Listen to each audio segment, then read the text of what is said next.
ஸ்ரீமதே ராமானுஜாய நமஹ. ஆழ்வார் எம்பெருமானார் ஜீயர் திருவடிகளே சரணம். ஆச்சாரியன் திருவடிகளே சரணம். ராமானுஜ பதச்சாயா கோவிந்தா வனவாயினி ததாயத்த ஸ்வரூபாசா ஜீயான்மத் விஸ்ரமஸ்தலி புஷ்யே புனர்வசுதினே ஜாத்தம் கோவிந்த தேசிகம் ராமானுஜ பதாம்போஜ துவந்த்வ பிரவன மானசம். கோவிந்ததாசர் ராமானுஜ பதச்சாயையார் என்ற நாமம் கொண்ட சுவாமி எம்பார் எம்பெருமானாருடைய திருவடி நிழலாய் இருந்தவர். தை மாத புனர்வசு நட்சத்திரம், புஷ்யே புனர்வசு, இந்த தினத்திலே திருவவதாரம் செய்தருளினவர். இன்று 1000வது வருஷ மகோத்சவத்தை நாம் அத்தனை பேரும் கொண்டாடும்படியான பாக்கியம் நமக்கு அமைந்திருக்கிறது. சுவாமி எம்பெருமானாருடைய சிறிய தாயாரினுடைய திருக்குமாரர், பெரிய திருமலை நம்பி, அவரே ஆச்சாரியர், அவருடைய மருமகனார். எம்பெருமானாருக்கு திருமேனி திருவடிகள் பிடிக்கிறது, எண்ணெய் காப்பு சாத்துறது, திருப்பரியட்டங்கள் திருத்துறது, திருப்படிக்கை சோதிக்கிறது, திருமேனி காவல் முதலான கைங்கரியங்கள்லாம் பண்ணி சுவாமி எம்பெருமானாருக்கு பிறகு ஸ்ரீ வைஷ்ணவ குரு பரம்பரையை அலங்கரித்த ஏத்தம் பெற்றவர் சுவாமி எம்பார். அழகான பெரிய திருமொழி தனியனை அருளி செய்திருக்கிறார். எங்கள் கரியே ராமானுஷ முனியே சங்ககடுத்தாண்ட தவராசா பொங்குபுகள் மங்கையர்கோன் இந்த மறை 1000 அனைத்தும் தங்குமனம் நீ எனக்குத்தான்னு. மங்கையர்கோன் அளித்த 1000 பாசுரங்களும் நம் மனசில தங்கும்படிக்கு செய்யறது ராமானுஷ முனியே உம்முடைய அருளாலே அப்படின்னு அருமையாக சாதித்திருக்கிறார். இவர் திருவாய்மொழி முதலான திவ்ய பிரபந்தங்களுக்கு அருளி செய்துள்ள நிர்வாகங்கள், அதை பத்தி இவர் பரம ரசிகர் அப்படிங்கிறத காட்டுகின்றது. சுவாமி எம்பாரை பற்றினதான ஐதிஹ்யங்கள், பூர்வர்கள் வாக்குப்படிக்கு நாம் ஒரு சிலவற்றதான அனுபவத்தை கூடியிருந்து அனுபவிப்போம்.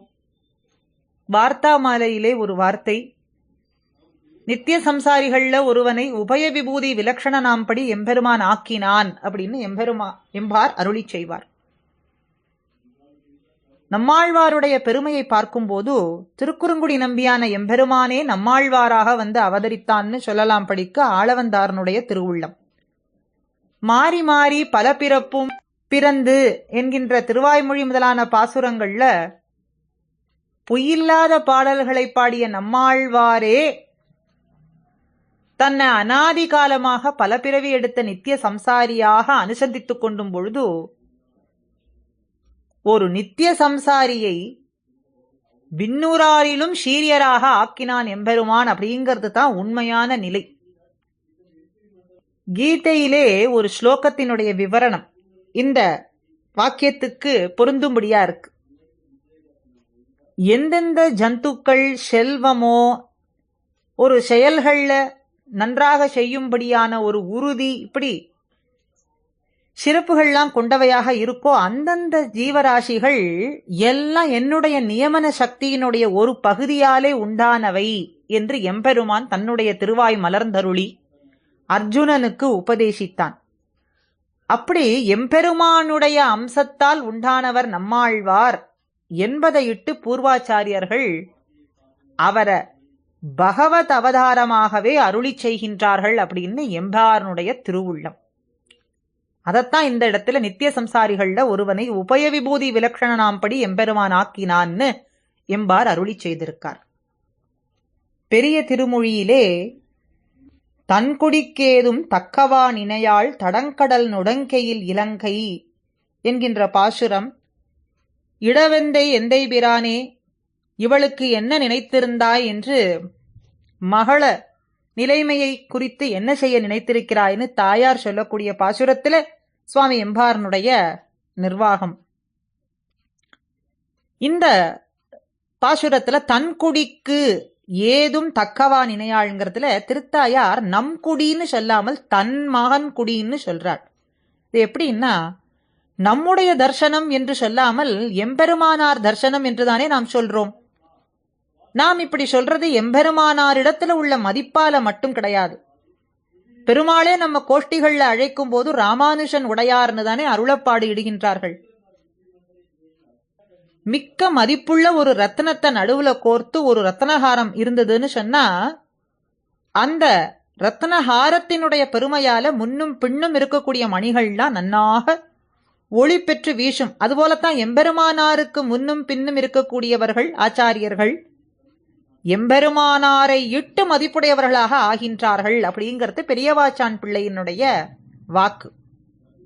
ஆக இந்த பெண்ணை தொடக்கமாக கொண்டு இந்த குலப்பெருமை வளர்ந்தது அப்படின்னு அர்த்தம். ராமாயணத்துல ஜனகானாம் குலே கீர்த்திம் ஆஹரிஷ்யதி மே சுதா சீதா பர்த்தாராம் ஆசத்திய ராமம் தசரதாத்மஜம்னு. என் பெண் சீதை தசரதருடைய மகள், ராமன கணவனாக அடைந்து ஜனக குலத்தினுடைய புகழை விளங்கச் செய்ய போகிறாள் அப்படின்னு ஜனகர் சொல்றார். அப்படி ஜனகர் சொல்றது போல இவள் பிறந்த பின்பு இந்த குடியிலே முன்பில்லாத பெருமையெல்லாம் உண்டானது அப்படின்னு சொல்றது போல எம்பார் தன் சீடரான சிஷ்யரான பட்டருக்கு சிறப்பு கூறுகின்றார் இந்த ஐதீகத்துல.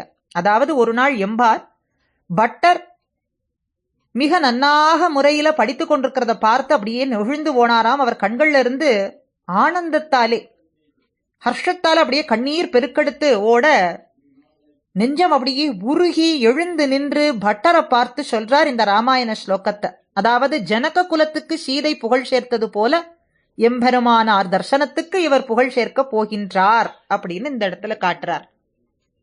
அடுத்ததாக திருவாய்மொழியிலே 4ஆம் பத்திலே 3ஆம் திருவாய்மொழியிலே கோவை வாயாள் பிரவேசத்திலே சுவாமி எம்பாரினுடைய நிர்வாகம்.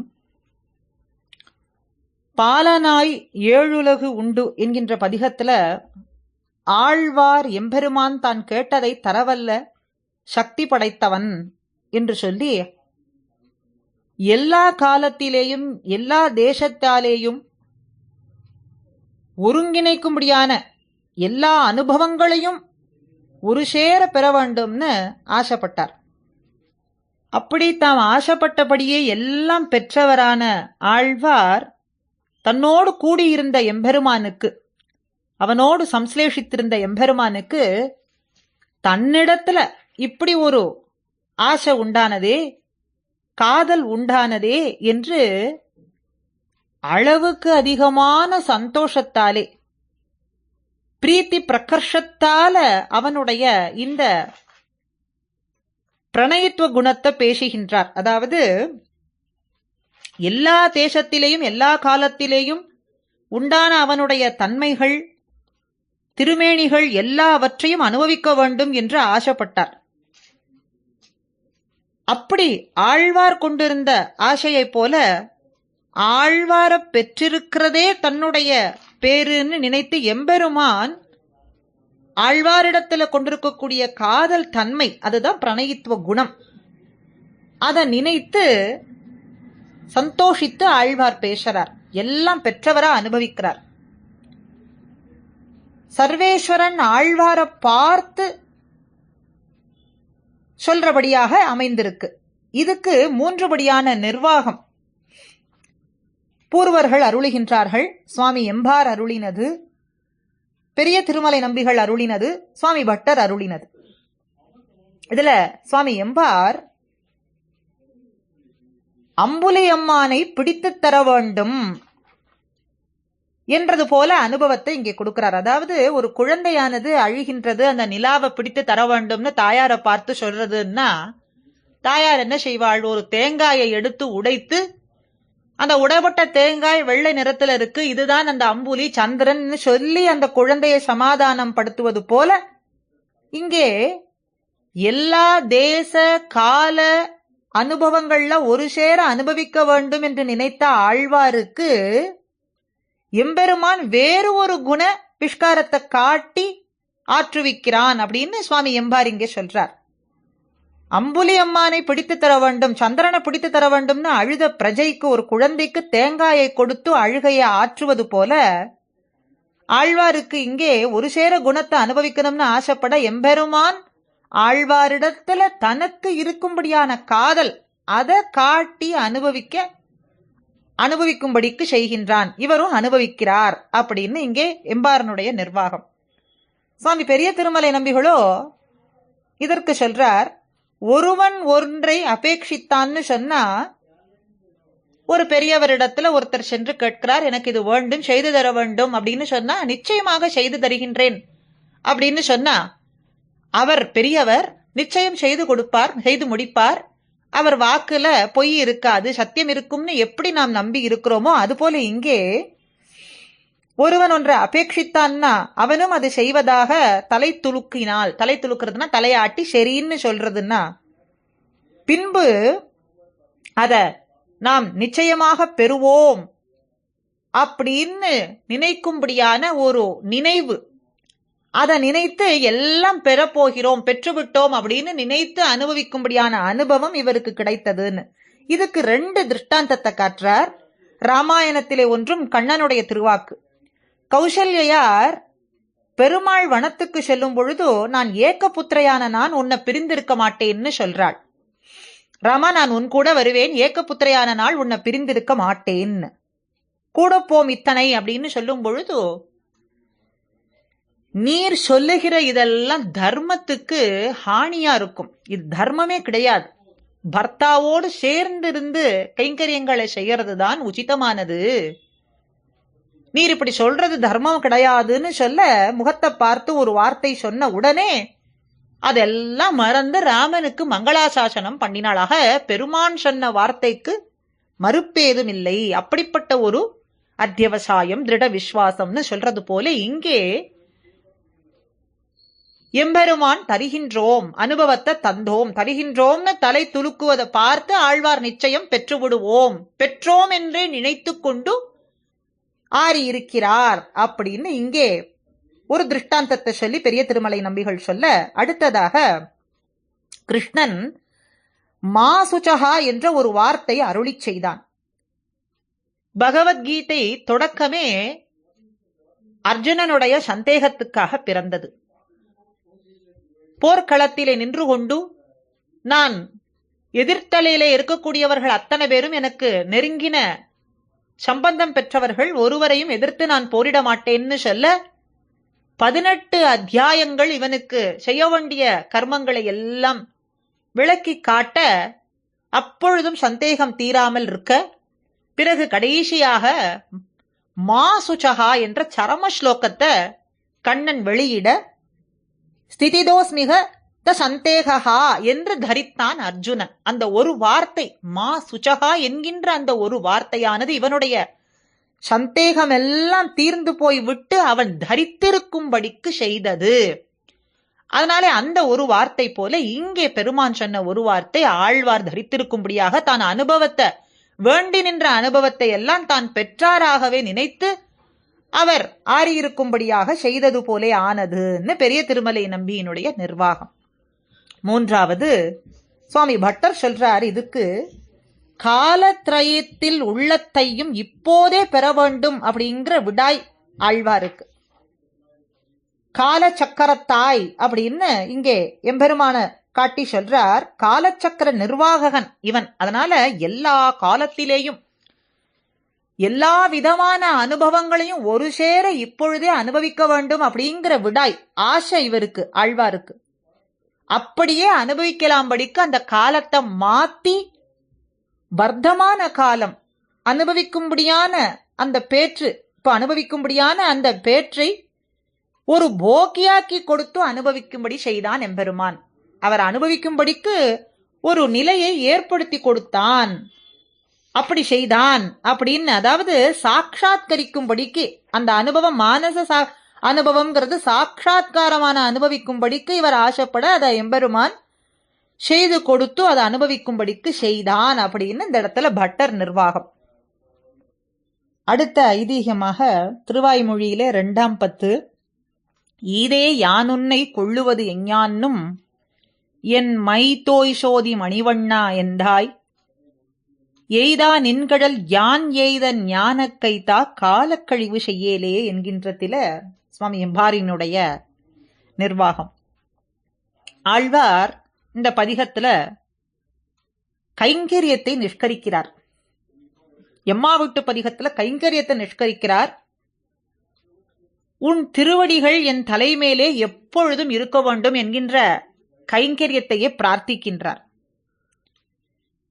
இப்போ இந்த பாசுரத்துல ஈதே யான் உன்னை கொள்ளுவதுங்கிறதுல மானச கைங்கரியத்தை காட்டுகின்றார். அதற்கு அடுத்ததாக வரக்கூடிய பாசுரத்துல வாசிக்க கைங்கரியம். நின்கழல் எய்தாது ஏத்த அருள் செய் எனக்கேன். அப்ப ஆக முதல் பாசுரத்துல அவர் செய்தது காய்க்க கைங்கரியம் என்றும், இப்ப மானச கைங்கரியத்தை வேண்டி எம்பெருமானிடத்துல பிரார்த்திக்கிறார். எம்பெருமானுக்கும் தனக்கும் இருக்கக்கூடியதான சம்பந்த விஷயத்தில ஞானத்தை தந்தருள வேண்டும் என்று பிரார்த்தனை ஆழ்வாருக்கு. ஆழ்வார் மயர்வர மதிநலம் பெற்றவர் எம்பெருமானாலே. இருந்தும் மறுபடியும் ஞானத்தை தந்தருள வேண்டும்னு பிரார்த்திக்கிறது எதனாலேனா சம்சாரத்துல அவர் இருக்கக்கூடிய கலக்கத்தினாலே. அதனால எம்பெருமானிடத்துல உன்னை அனுபவிக்கும்படியான, நான் உணர்ந்து அனுபவிக்கும்படியான தெளிர்ச்சியான ஞானத்தோடு உணர்ந்து அனுபவிக்கும்படியான அந்த ஞானத்தை நீ நல்க வேண்டும் அப்படின்னு பிரார்த்திக்கிறார். முதல் பாசுரத்திலேயே காய்கமான பேற்ற அபேட்சிக்கும் பொழுதோ மறுபடியும் மறுபடியும் வேண்டுவது அப்படிங்கிறது எதற்காக அப்படின்னா, இவருடைய நிலைமை தடுமாற்றம் அடையுமோ. ஒரு முறைக்கு 2 முறை கேட்டா கேள்வியே ஒரு சாதாரணமான கேள்வி கேட்கும் பொழுது இது உறுதியா இது உறுதியான்னு நாம் கேட்டோம்னா நிலை தடுமாற்றம் அடைவார்கள். அதுபோல எம்பெருமான் இவரிடத்துல நினைத்து கொண்டு கேட்க இதிலே நிலை நின்றமையே வேண்டும், இதே வேண்டும்ங்கிறார். இந்த கைங்கரியமே வேண்டும். மற்ற சரி இது மாத்திரமா மற்ற எதுவும் வேண்டுமான்னா இது மாத்திரமே வேண்டும், இது மாத்திரமே வேண்டும் அப்படின்னு நீ நிற்கக்கூடிய நிலையை நான் எப்படி தெரிந்து கொள்றது அப்படின்னு கேட்டா, யான் உன்னை கொள்வது,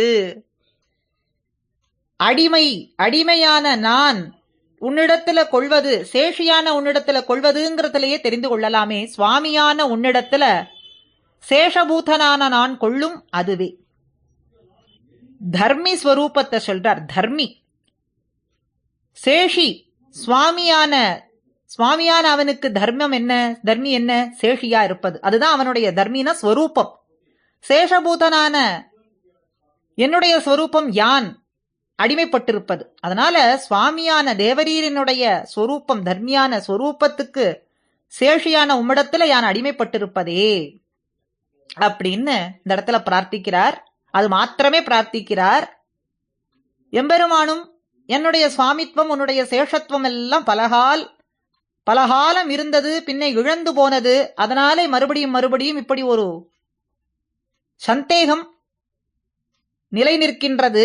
சந்தேகம் அப்படி வந்தது, நெடுநாட்கள் இப்படி இழந்து போயிருந்ததுனாலே இந்த சந்தேகம் வந்தது அப்படின்னு கேட்க, இது எத்தனை நாளைக்கு குளிக்கு நிற்கும்னு கேட்கிறார். இது எத்தனை நாளைக்கு இந்த ஒரு பிரார்த்தனை வேண்டி நிற்கிறீரே, இதே வேண்டும்னு சொல்றீரே அப்படின்னா, யாவதாத்ம பாவி இந்த ஆத்மா உள்ளம் தன்னையும் அடியேன் உம்மிடத்துல பிரார்த்திக்கிறதுன்னு சொல்றார்.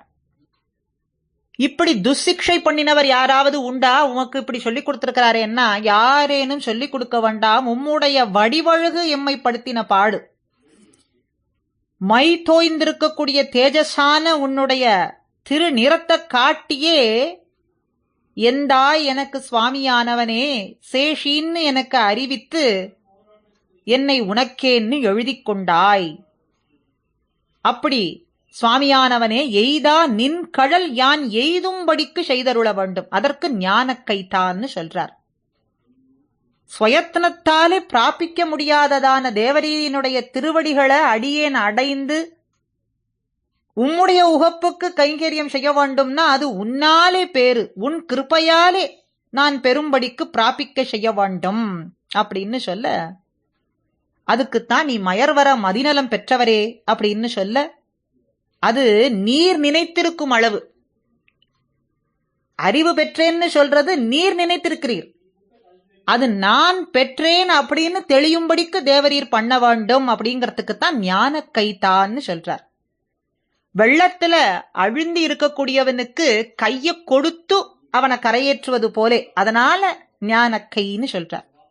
அமிழ்ந்தினாருக்கு கை கொடுத்தா போல இருக்கிறதுனால ஞான லாபம், ஞானமான கையைத்தா அப்படின்னு சொல்ல இங்கே அருமையான சுவாமி எம்பாரனுடைய நிர்வாகம். எம்பாருக்கு ஆண்டான் அருளி செய்த வார்த்தை, முதலியாண்டான் திருநாராயணபுரத்திலே எழுந்தருளி இருக்க அவரிடத்துல ஒரு சிஷ்யரானவர் அவரிடத்துல பணிந்து அர்த்தங்களை எல்லாம் கேட்டு பின்ன திருவரங்கத்துக்கு வந்தார். அங்கே வந்து சுவாமி எம்பார் எழுந்தருளி இருக்கிறத பார்த்து அவரிடத்துல தண்டம் சமர்ப்பித்து வேண்டி நிற்க, எம்பாரோ இவருடைய விலட்சணத்தை பார்த்து, நீர் இப்படி இருக்கிறீரே, விசேஷ சம்பந்தம் உண்டா உம்மிடத்துல அப்படின்னு கேட்க, அவர் முதலியாண்டானுடைய சம்பந்தம் பெற்றவர்னு சொல்லியிருக்கலாம், ஆனா தேவரீரனுடைய சம்பந்தம்னு சொல்ல சுவாமி எம்பார் அவருக்கு பஞ்ச சம்ஸ்காராதிகள்லாம் பண்ணி வைத்தார். அப்படி அங்கே இருந்து கொண்டு அரங்கனிடத்துல செவித்துக் கொண்டிருக்க ஒரு நாள் முதலியாண்டான் அங்கே வர, இவர் முதலியாண்டான் இடத்திலே சென்று அடிபணிந்து நடந்த விஷயங்களை எல்லாம் சொல்ல, அது எம்பாருக்கு தெரிந்து சுவாமி எம்பார் முதலியாண்டான் இடத்திலே வந்து சொன்னார், இப்படி அடியேன் அறியாது இவருக்கு பஞ்ச சம்ஸ்காராதிகள்லாம் செய்து வைத்து விட்டேனே அப்படின்னு சொல்ல, அதுக்கு சொல்றார் சுவாமி முதலியாண்டான், ஒரு கிணற்றில விழுந்தவனுக்கு 2 பேர் கை கொடுத்தோம் அப்படின்னு சொன்னா எடுக்கிறவர்களுக்கும் அது சுலபமா இருக்கும், ஏறி வரக்கூடியவனுக்கும் அது சுலபமான காரியமா இருக்கும். அது போலத்தான் இவனுக்கு, இந்த சிஷ்யருக்கு நாம் 2 பேரும் கை கொடுத்திருப்பது அவர் கரையேறுவதற்கு மிக சுலபமாக இருக்கும் அப்படின்னு சொல்றார். ஆக ஒரு கிணற்றிலே விழுந்தவனுக்கு 2 பேர் கை கொடுத்தால் எடுக்கும் அவர்களுக்கும் எளிதா இருக்கும், ஏறும் அவனுக்கும் எளிதா இருக்கும், அப்படியே ஆகிறது அப்படின்னு சொல்ல, ஞான கைதா அப்படி ஆழ்வார் நான் பெற்றேன் என்று சொல்லும்படிக்கு பரபக்தி பரஜான பரமபக்திகளை எல்லாம் பெற வேண்டும்படியான அந்த அறிவை தேவரீரே பிறப்பித்து தேவரீர் திருவடிகளை பெற வேண்டும் என்ன செய்யும்படிக்கு செய்ய வேண்டும்னு, காலத்தை கடுத்தாது செய்ய வேண்டும்னு பிரார்த்திக்கிறார். ஆக ஞானமான கையைத்தான்னு சுவாமி முதலியாண்டான் எம்பாருக்கு அருளி செய்த வார்த்தை இந்த பாசுரத்துல தெரிய வருகின்றது. அடுத்ததாக திருப்பாவையிலே 14வது பாட்டிலே சுவாமி எம்பாரினுடைய வாக்கு, உங்கள் புழக்கடை தோட்டத்து வாவியுள் செங்கழுநீர் வாய் நெகிழ்ந்து ஆம்பல் வாய் கூம்பினகான் செங்கல் பொடிக்கூரை வெண்பல் தவத்தவர் என்கின்ற பாசுரம். 9வது தோழியான பாகவதரை எழுப்பக்கூடியதான பாசுரம், திருப்பள்ளி எழுச்சி பிரகரணத்துல 9வது தோழியை எழுப்பக்கூடிய பாசுரத்துல, விடிந்தது நீ இன்னும் உறங்கிக் கொண்டிருக்கிறாயேன்னு வெளியே இருக்கக்கூடியவர்கள்லாம் உள்ளே உறங்கி கிடக்கிற பெண் பிள்ளையை பார்த்து சொல்லுகின்றார்கள், இப்படி செங்கழ் நீரெல்லாம் வாய் நெகிழ்ந்தது, ஆம்பல் வாயானது கூம்பி இருக்கின்றது, நாங்கள்லாம் உன்னுடைய வாசல்ல வந்து நிற்க நீ இப்படி எழுந்திருக்கிறாமல் இருக்கலாமா? இந்த கோஷ்டிக்கே நிர்வாகியா இருக்கக்கூடியவள் நீ, எல்லாரும் உணர்ந்து எல்லாரையும் முன்னே எழுப்புவேன்னு சொல்லி வைத்தால், ஆனால் அதை மறந்து இப்படி உறங்கி கிடக்கிறாயே அப்படின்னு கேட்க, விடிந்ததற்கு அடையாளம் என்னன்னு கேட்கிறாள் உள்ளே இருக்கக்கூடியவள். செங்கழ் நீர் அலர்ந்தது, ஆம்பல் மொட்டித்தது அப்படின்னு இவர்கள்லாம் சொல்ல, இதெல்லாம் ஒரு அடையாளமா? இதெல்லாம் பார்த்தால் எப்படி இருக்குன்னு கேட்டா, தேரெழுந்தூர் என்கின்ற திவ்ய தேசத்துல நெல்லில் குவளை கண்காட்ட நீரில் குமுதம் வாய்க்காட்ட அல்லிக்கமலம் முகம் காட்டும்னு சொல்றது போலேயும், காழிச்சீராம விண்ணகரத்துல திவ்யதேச பாசுரத்துல வையனைந்த நுதிகோட்டு வராக முன்னாயின்னு நெய்தலோடு மலர்க்குமுதம் எல்லாம் இப்படி அலர்ந்து நிற்கும்படியா இருக்கு. அதெல்லாம் பார்த்தால் உங்களுடைய வாயும் கண்களும் என்று தோன்றும்படியா இருக்கு. நீங்கள்லாம் இந்த வாசல்ல வந்து சந்தோஷத்தால நிற்கிறதுனால உங்கள் கண்கள்லாம் அலர்ந்திருக்கு. நான் சொல்லக்கூடிய வார்த்தை, இந்த வார்த்தையை கேட்காவிட்டால் உங்களுடைய அந்த ஒரு லஜ்ஜிக்கக்கூடிய தன்மையால வாய் மூடி இருக்கு. அதனால அதை பார்த்தா எல்லா செங்கல் நீர் அலர்ந்ததாகவும் ஆம்பல் மொட்டித்ததாகவும் தோன்றுகின்றது. இதெல்லாம் ஒரு அடையாளம் கிடையாது அப்படின்னு சொல்றார்கள். உன்னுடைய தோட்டத்திலேயே அசூரிய பஷ்யமான உன்னுடைய தோட்டம், சூரியனே வந்து அந்த கிரணங்கள்லாம் பட முடியாதபடியான ஒரு அடர்த்தியான தோட்டத்திலே கால பாகத்தால அலர்ந்திருக்கும்படியான இதையெல்லாம் ஒரு அடையாளம்னு எடுத்துக்கொள்ள முடியாதா? நீங்கள் உள்ளே வந்து பார்த்தீர்களா அப்படின்னு கேட்கா, எங்குமே அலர்ந்து நிற்கின்றது அப்படின்னு சொல்றார்கள் வெளியே இருக்கக்கூடியவர்கள். மற்றும் வேறொரு அடையாளங்கள் சொல்லுங்கோள்னு கேட்க, செங்கல் பொடிக்கூரை தமப்பிரசுரரும் கூட உணரும் காலமாயித்து.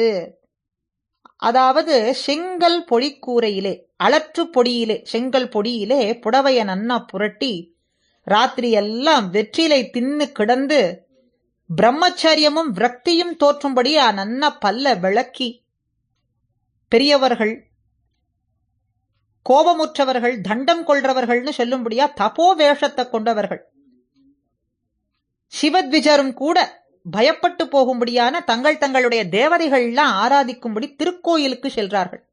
திருக்கோயில் அப்படின்னு அந்த இடத்துல சைவ சமயத்தை சொல்லும்படியா இருக்கு. அப்படி அவர்கள்லாம்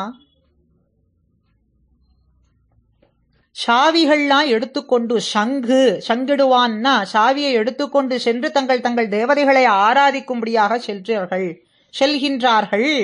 இதை உணர்ந்து நீர் எழுந்திருக்க வேண்டாமான்னா தாமச பிரகிருதிகளை சொல்லக்கூடியதாக அமைந்திருக்குன்னு இந்த இடத்துல எம்பாரனுடைய நிர்வாகம்.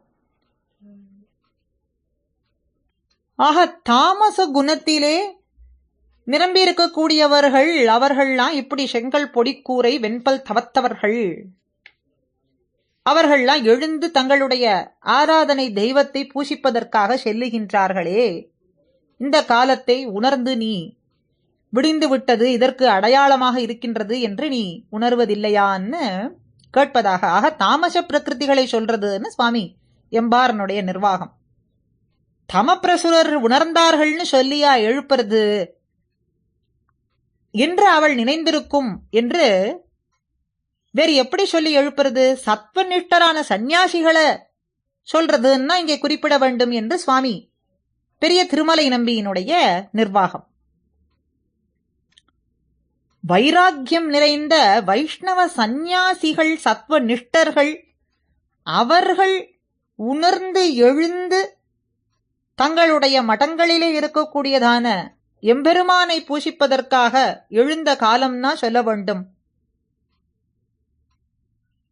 பகவத் விஷயத்திலே சக்தர்கள், இதர விஷயங்களிலே விரக்தர்கள், காஷாய வஸ்திரங்கள் நன்னாக தரித்துக் கொண்டு போக்கிய திரவியங்கள்லாம் விரக்தரா இருக்கக்கூடியவர்கள். அதாவது வெற்றிலை போன்று, அங்க சொன்னது வெண்பல் தவத்தவருங்கிறது வெற்றிலை எல்லாம் நன்னா இரவிலே தரித்துக் கொண்டு அந்த பல்லிலே அந்த கரை தெரியாதபடிக்கு விளக்கி செல்லக்கூடிய தமச பிரசுரர்கள்னு சொல்லப்பட்டது. இப்போ இங்கே பெரிய திருமலை நம்பிகள் சொல்றது போக்கிய திரவியங்கள்ல விரக்தர்கள் அப்படின்னா வெற்றிலை போன்ற வஸ்துக்கள்ல விரக்தரா இருக்கக்கூடியவர்கள். அவர்கள் யார்? சாத்விகரா இருக்கக்கூடிய ஸ்ரீ வைஷ்ணவ சந்நியாசிகள்.